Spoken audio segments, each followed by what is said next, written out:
Hi there. Now we're going to do lesson 73. This lesson is titled, I Will There Be Light.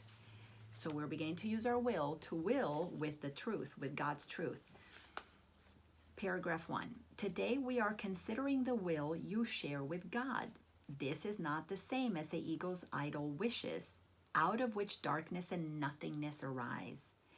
The will you share with God has all the power of creation in it. All the power of creation in it.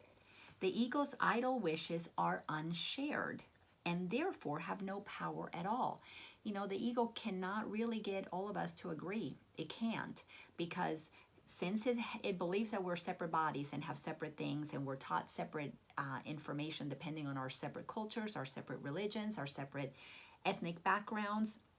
So the ego really, in a way, has created this impossible way, this impossible game, where the egos cannot connect and really become solidified. Sure, some can form armies, some can form religions, but all of them are not going to come together, because as long as one of us has our light on, none of us can really be truly believing the same thing, because those of us who turn our light on and acknowledge the truth of who we are not believing the ego stories. So the ego's idle wishes are unshared and therefore have no power at all. Sentence 5. Its wishes are not idle in the sense that they can make a world of illusions in which your belief can be very strong. But they are idle indeed in terms of creation. They make nothing that is real. No matter what you believe is your source of suffering or your justification for your grievances, when you pass away, that's gone. There's no history of that. It's just absolutely not part of truth. It does not stop creation. It does not add to creation. It is just the way that you experience life in your physical incarnation. However, you don't have to wait to die to remember, to experience yourself as one with all that is. You can let yourself be born again, resurrect yourself out of the story that you are a body, and let yourself become free. So let's go to paragraph 2. Idle wishes and grievances are partners or co-makers in picturing the world you see. So our ego stories are just creating this world that we see. The wishes of the ego gave rise to it, and the ego's need for grievances, which are necessary to maintain it, peoples it with figures that seem to attack you and call for righteous judgment. These figures become the middlemen the ego employs to traffic its grievances. They stand between your awareness and your brother's reality. Beholding them, you do not know your brother or yourself. So we've got the police, middlemen, who says, I will put that person in jail because this good person called the police to tell them about somebody's grievances. The legal system. We use the legal system to one innocent person filing a claim against one that's guilty, or vice versa.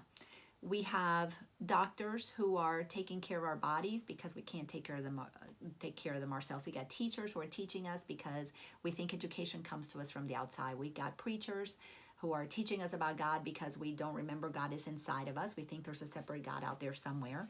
So we have peopled the world and given them jobs and think that all those jobs are real as a way to basically traffic in grievances. Yep, here's the guilty ones, the good ones, the bad ones.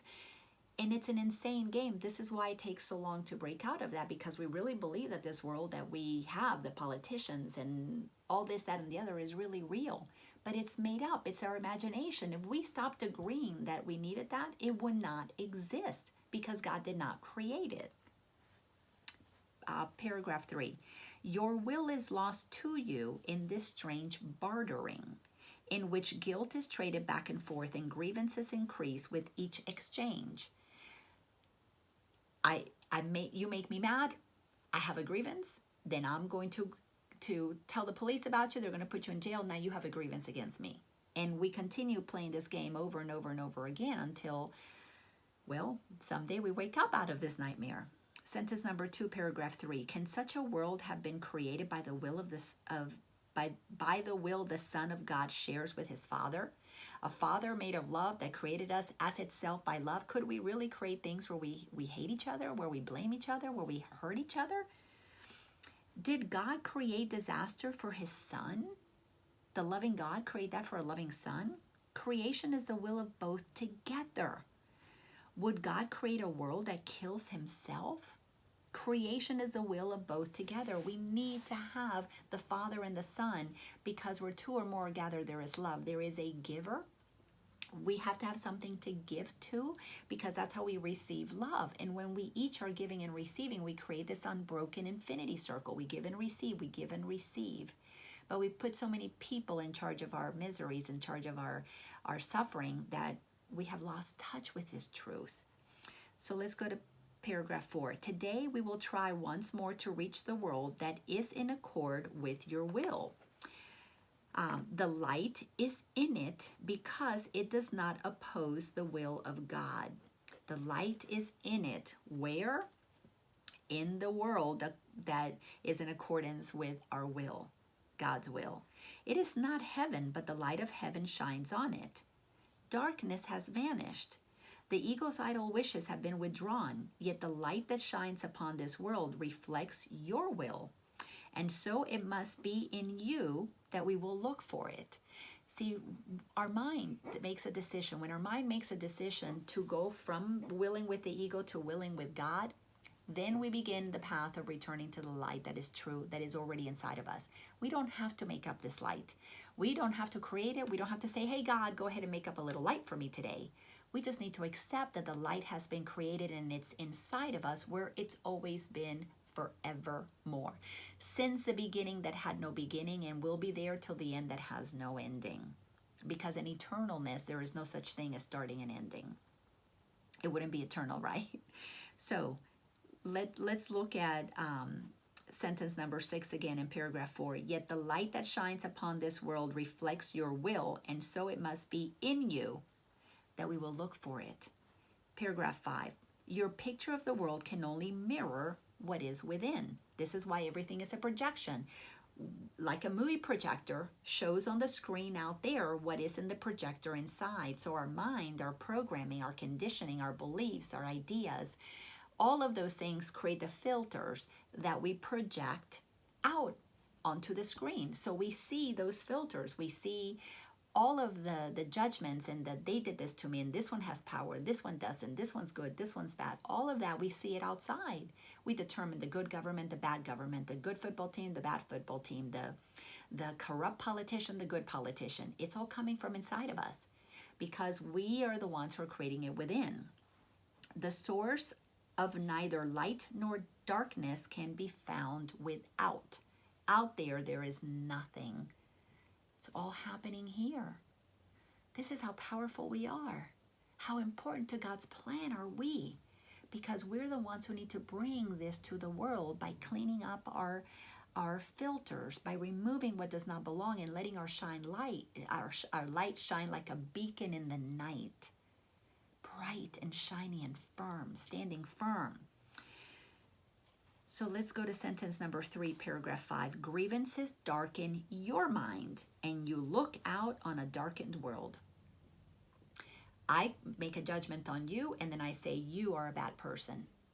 Hello? I made the judgment. I darkened myself because I made a decision to be other than how God created me. So I've made myself the boss of me. And of course, if I make myself the boss of me, then I am going to go out looking for evidence that there is no loving God, because look at all the problems that we have.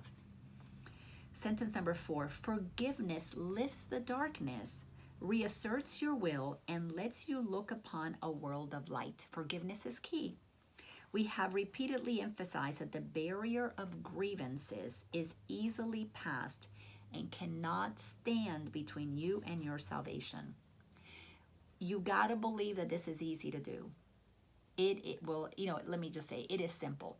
Easy to do, yes, if you know the truth. But it doesn't feel like it's easy, because most of us don't want to let go of what we believe. We don't want to say that we're wrong about what we believe, so we get stuck inside of this illusion, fighting our way out of it for many, many lifetimes, and even in this lifetime for many, many decades for a lot of people. I know for me, it's a good, 12, 13 years of my journey, and I still have to be mindful of these ego beliefs that try to insidiously assert themselves. But now I have so much practice, I don't have to believe it and react. So sentence number 6 in paragraph 5. The reason is very simple. Do you really want to be in hell? Do you really want to weep and suffer and die? So let me read what was the sentence before that. We have repeatedly emphasized that the barrier of grievances is easily passed and cannot stand between you and your salvation. If you want your salvation, it's yours because God gave it to you. The reason is very simple.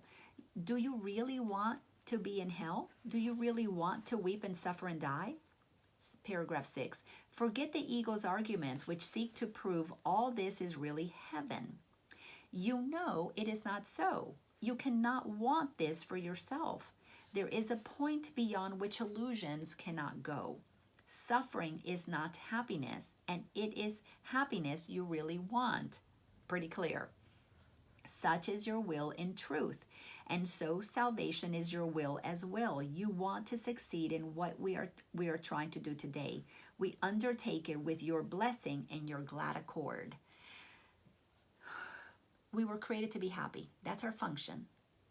So when you're justifying your misery, you're not acknowledging your function. You have put yourself in hell. Nobody can make you suffer about your judgments and grievances. We suffer. We put ourselves there. Somebody who is all depressed and feels powerless, they're suffering inside.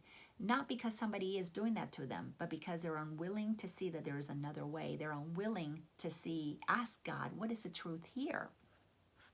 Paragraph 7. We will succeed today if you remember that you want salvation for yourself. You want to accept God's plan because you share in it. You have no will that can really oppose it, and you do not want to do so. Salvation is yours. Above all else, you want the freedom to remember who you really are. Today it is the ego that stands powerless before your will. Your will is free and nothing can prevail against it. Once you decide your will is free, once you decide to believe that God's truth is true, the ego has no power over you. I mean, it's a crazy paradox. The ego appears to have power when you're believing your fears.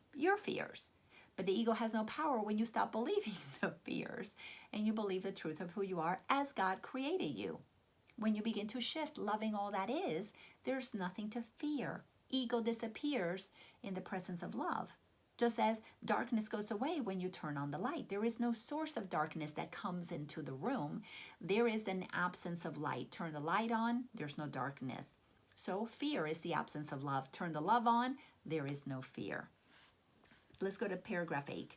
Therefore, we undertake the exercises for today in happy confidence, certain that we will find what it is your will to find, and remember that it is your will to remember. No idle wishes can detain us, nor deceive us with an illusion of strength. Once you know the truth, nothing is going to deceive you.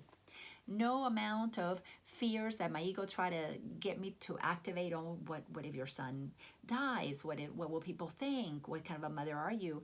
I didn't let those beliefs deter me. Yes, I felt them at times and they put me in hell. And it was uncomfortable many times when I was believing those thoughts. But I knew if I just stayed with it, I could shift and lift out of that density. And it worked. Paragraph 8, sentence 3. Today, let your will be done and end forever the insane belief that it is hell in place of heaven that you choose. I know I'm in heaven because that's where God placed me. I do not participate in believing that I am in hell. Not at all. I don't see bad things out there because I side with God. Now, people who want to talk about the terrorist attacks or the bombing or the kids that got murdered or the cancer or all of those problems, I listen to them. But I don't buy into their illusion because it's not true. If they knew what I know, they would know it's not true. But in their mind, that's just where they are. It's where they are in the development of truth, of acknowledgement of the truth, trusting the truth that is true always. But I don't have to buy into it, and neither do you. Paragraph 9. We will begin our longer practice periods with a recognition that God's plan for salvation, and only His, is wholly in accord with our will. with your will. It is not the purpose of an alien power thrust upon you unwillingly. It is the one purpose here on which you and your Father are in perfect accord. When we begin to recognize that God's plan for salvation is in accord with our will, is what we want. We want freedom. Paragraph 9, sentence 4. You will succeed today, the time appointed for the release of the Son of God from hell and from all idle wishes. We are going to succeed today. It's going to happen. His will is now restored to his awareness. He is willing this very day to look upon the light in him and be saved. We have to be willing to do this. Without the willingness, none of this is going to happen. So you got to want it. Paragraph 10. After reminding yourself of this and determining to keep your mind clearly in mind, to keep your will, clearly in mind, tell yourself with gentle firmness and quiet certainty, I will there be light. Let me behold the light that reflects God's will in mine. Let me behold it. It's a declaration. I want to see it because I know it is there. I trust it. I will that it be there because it's where God put it. Sentence number 4, paragraph 10. Then let your will assert itself, joined with the power of God and united with yourself. Put the rest of the practice period under their guidance. Join with them as they lead the way. We can do this. It's simple. I know sometimes it doesn't feel easy, but it really is hard until it's not. You have to be willing to speak the truth of who you are, and the more you speak it, the more you believe it, the more it becomes your reality. Paragraph 11. In the shorter practice periods, again, make a declaration of what you really want. Say, I will there be light. Darkness is not my will. Sentence 5. This should be repeated several times an hour. It is most important, however, to apply today's idea in this form immediately. You are tempted to hold a grievance of any kind. As soon as you begin to have that judgment, have that fear, have that anger, have that grievance, I will there be light. Darkness is not my will. This will help you let your grievances go instead of cherishing them and building them in darkness. Isn't this beautiful? Thanks a bunch and enjoy these lessons. They are so powerful and profound, helping us to shift out of the density of the ego mind, which is nothing. We're suffering and there's nothing really there except that we're believing it is. I'll see you in the next lesson. Bye-bye.